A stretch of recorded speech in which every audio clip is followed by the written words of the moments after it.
ask ourselves, what do we want these mice to model? What is Alzheimer's disease?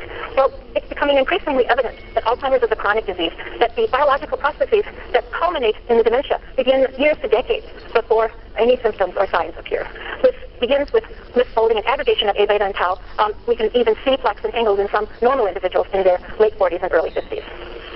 Just about the time when the earliest possible signs of the disease are appearing, not significant enough to make a definitive diagnosis of the disease, but enough to call attention to a family member and possibly even bring them to a physician's care, there's some cell death occurring in specific regions of the brain, the second layer of the entorhinal cortex, and the CA1, subfield of the hippocampal formation. And this heralds a prodrome called mild cognitive impairment.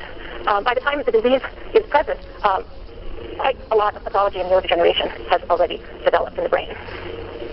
One of the questions that has not really been addressed, but I think is now being addressed for the first time, is whether human subjects in these different phases of the disease respond similarly to identical therapies. So at the end of my talk, I'll be addressing that issue.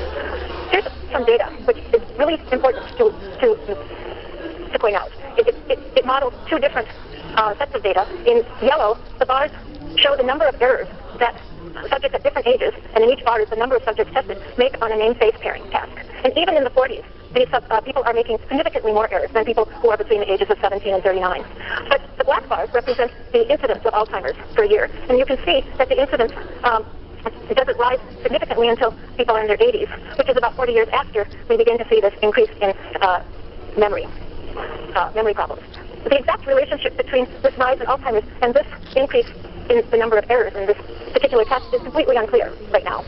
But we have to keep in mind that whom we consider normal in the 80s are perhaps not normal relative to the way they were when they were in their 20s.